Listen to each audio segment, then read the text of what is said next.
esse assunto aí complexo, tem uma extensa matéria, coluna que a gente publicou agora em 0 Hora, para quem quiser, com fotos e tal, né? Isso aí começou a surgir assim, a propósito da Carla Zambelli, que até a gente está olhando agora no monitor aí, né? Tá, o STF pediu a extradição dela. O Vitor Neto, nosso colega de 0 Hora, pesquisou no site da Interpol e descobriu que dos 71 brasileiros procurados pela Interpol, 6 são mulheres. A 7ª é a Carla Zambelli, que é de longe a mais famosa, tá? Mas ela é a mais famosa, mas está longe de ser a que é acusada de delitos mais graves. A acusada de delitos mais graves é essa mulher que nós vamos falar agora, chamada Heloísa Gonçalves Soares Ribeiro, 75 anos. Também chamada Heloísa Gonçalves Duque Soares Ribeiro, Heloísa Borba Gonçalves, Heloísa Duque Soares Lopes, Heloísa Saad ou Heloísa Lopes. Ela já usou todos esses nomes em identidades, inclusive em documentos. Ela já usou em documentos falsos esses nomes? Falsos, meio falsos, porque ela foi adotando sobrenomes de maridos com os quais conviveu. Agora a Pérola aí. Ela foi investigada pela morte de 4 dos seus 6 ex-companheiros. 4? 4 dos 6. Uau. Está condenada pela morte de um deles a 18 anos de reclusão. Tá, esse homem foi morto Ela é gaúcha, depois morou um tempo em Brasília. Ela é advogada, morou um tempo em Brasília. Nos anos 70 ela foi para lá. E lá ela já chegou a ser presa e pegou uma pena leve e depois não cumpriu a pena, mas chegou a ser presa por fraudes contra o INSS. Ela estava em conluio com outro advogado e tal. Quer dizer, é um cardápio extenso. Não, ela o primeiro rolo dela com a lei não foi crime violento, e sim essa questão de fraudes, tá? Depois, ela namorava um sujeito aqui que em 77 morreu num acidente de carro. Aqui no Rio Grande do Sul. Aqui no Rio Grande do Sul, um médico. Em 77. E ela herdou os bens dele, tá? Não foi investigada por isso. Aí, em 79, ela se mudou pro Rio. Naquele ano, ela começou a namorar um securitário. Não vem ao caso botar os nomes aqui, porque é muito extensa a coisa. E esse securitário e ela estavam indo para Magé, no norte do Rio de Janeiro, com um filho, com uma filha dela e um filho, ambos crianças ainda, e foram fechados por um carro e um sujeito, segundo a descrição dela, assaltou eles e matou o sujeito. Deu vários tiros no marido. Então o marido, ela casou com o cara. Em um ano ela namorou e casou. E daí esse sujeito foi morto a tiros nesse negócio. Ela sobreviveu, não foi atacada.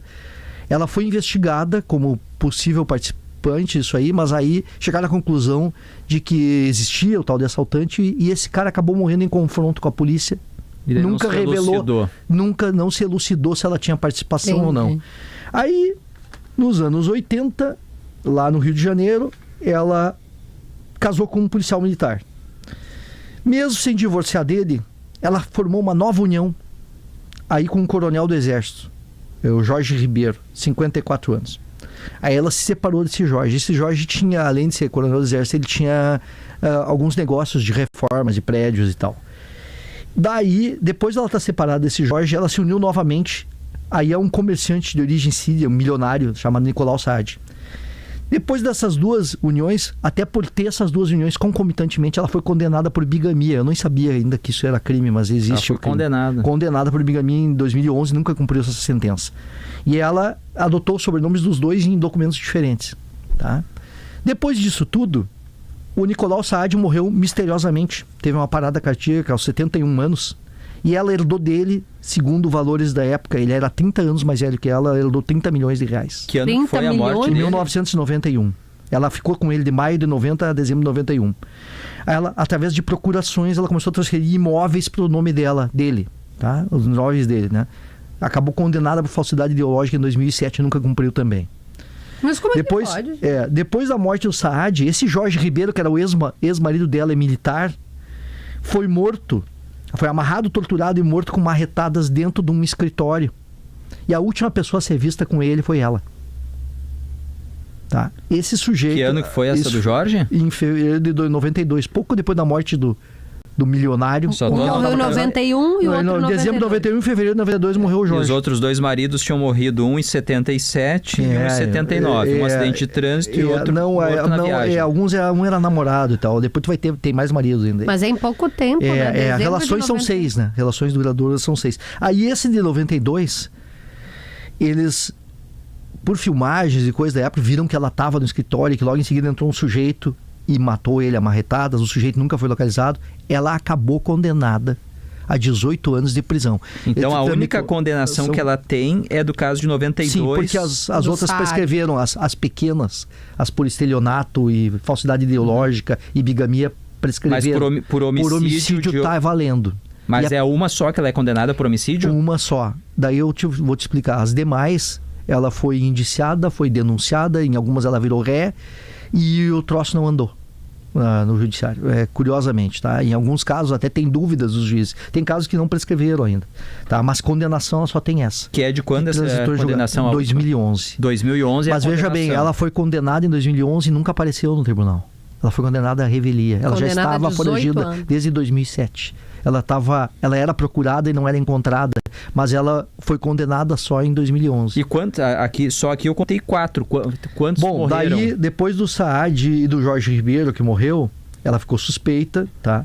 Daí a Secretaria de Segurança chegou a oferecer uma recompensa por ela, porque ela sumiu naqueles anos ali, antes do julgamento, ela sumiu. A recompensa de 11 mil, hoje eu liguei para a Secretaria de Segurança do Rio, não existe mais a recompensa, tá?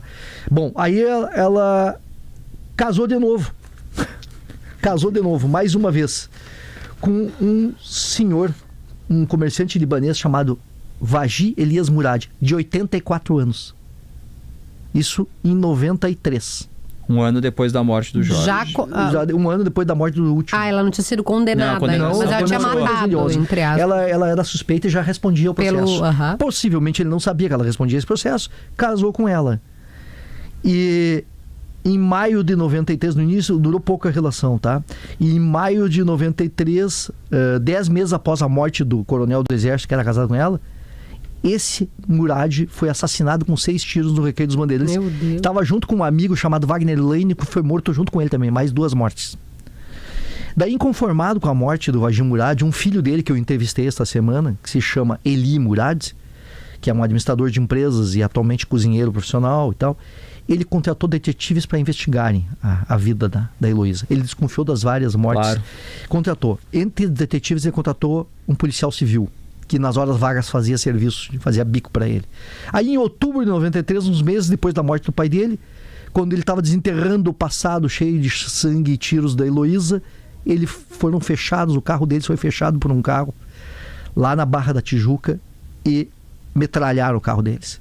O filho, ele levou 2 tiros na nuca e o policial civil morreu. O policial que estava investigando Estava investigando, morreu, assassinado.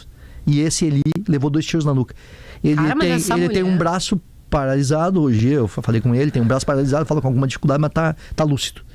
Tá? Aí ela foi denunciada por esses crimes pelos 2 Murad, o pai e o filho, e pelo policial civil. E os juízes não consideraram que não tinha prova suficiente, mandaram refazer o inquérito e o resultado é que o caso permanece sem nenhuma sentença até hoje. Ela pode ainda vir assim, mas não foi sentenciada. E o irônico disso tudo é que ela tinha ido no casamento desse Elias Murad, né?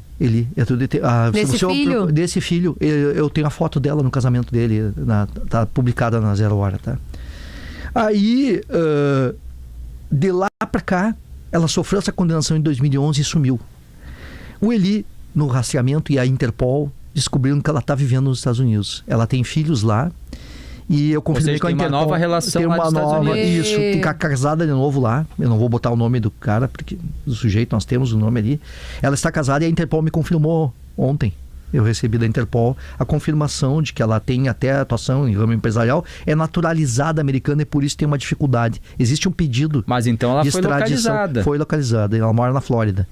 E ela tem em Boca Raton. E ela tem um pedido de extradição feito pelo Brasil, mas a questão é que, como ela é naturalizada americana, o governo americano não tem o costume de entregar os seus. Ela é naturalizada pelo casamento. E tinha um segundo problema, sim, pelo casamento com um americano. E tem um segundo problema. não tinha transitado em julgado a sentença de 2011 até a semana passada. Parece que agora... Como as coisas são demoradas. Não, olha, parece que agora transitou em julgado. E agora tem mais um argumento. Para alguns tem mais um argumento daí para tentar trazer ela, né? O certo é que quase 50 anos depois das primeiras aparições dela no noticiário policial, ela continua sem cumprir pena. Só para dar um exemplo, 77 eu não tinha nascido ainda. A Kelly também. Os meus e pais ela não já estava indiciada por estelionato e falsidade ideológica.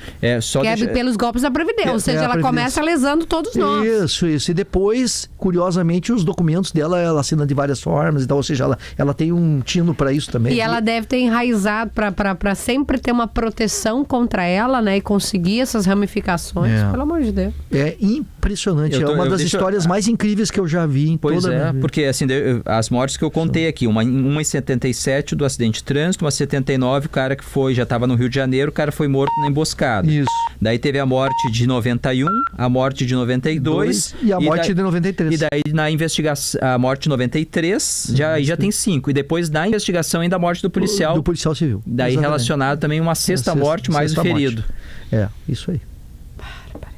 Impressionante, né? Impressionante. Sendo que e ela tá que com em 4 ela foi investigada formalmente, né? 75 anos. Tem fotos dela não tão atuais. Não, e se relacionando com alguém, com filho, tu tá solta, né? Sim. E esse apelido Viúva Negra dado certamente na investigação em que momento? Por um colega nosso, um rapaz que trabalhou na Zero Hora até anos atrás e hoje tá no eixo Rio-São Paulo, chamado Herculano Barreto Filho. Ele cobriu o julgamento dela e aí ele criou o codinome Viúva Negra. E os policiais já chamavam informalmente. Viúva Negra é um personagem de cinema, né? Tem outra... apelido dado Viúva Negra por causa da aranha, né? Que a aranha, a Viúva Negra, né? Quando tá grávida, costuma matar o macho. Tem, inclusive, agora uma série no Netflix que se passa num caso real na Espanha, que é muito menos complexo que esse aí. É um caso muito mais simples, que é o envolvimento de uma mulher para a morte do marido. E uma única morte, né? Uma única morte. E virou uma série de... Imagina esse caso aqui nos Estados Unidos ou na Europa, no caso aí eu falei da Espanha, já seria a série de televisão há muito tempo. Não, tudo, né? Imagina o filho do cara, ela começa a investigar e ela ataca o filho. Poderia ter matado ele, mata o policial. Você vai seguindo os casos e é uma sucessão um atrás do outro, um ano após o outro. Impressionante. Humberto Treze, contando essa história. Lá em GZH tem as fotos que, obviamente, essas fotos já estão bem desatualizadas, né? A gente observa que ela era muito mais jovem, está com 75 anos, morando, portanto, nos Estados Unidos. Exatamente. E esse dado, né? Ela foi condenada em 2011, uma única condenação em todos esses episódios. E agora que transitou em julgado, agora, a gente está em 2025. O seu Eli me mandou até um negócio STF. 2025. Por isso que as pessoas desacreditam na justiça. Não, o crime compensa quando a gente ouve essa barbaridade, é por causa desse tipo de coisa, né? Ela rouba alguns. Para alguns, para outros é muito rápido, exato. A gente vê que outros casos é sério. E ela conhece, claro, pela formação, ela conhece a legislação, sabe das brechas. É difícil de acreditar que não tenha algo, que ela tenha algum tipo de tentáculo na estrutura para protegê-la, né? É difícil. A gente, obviamente, ou ela se aproveita sabendo das brechas, ela se aproveita. Cara, que bárbaro. Mas não é o único caso, né? Não, que não vai ter de homicídio que tem recurso pendente, né? Eu lembro de alguns agora, não de cabeça, mas eu lembro de casos que demoraram décadas para o cumprimento da pena, né?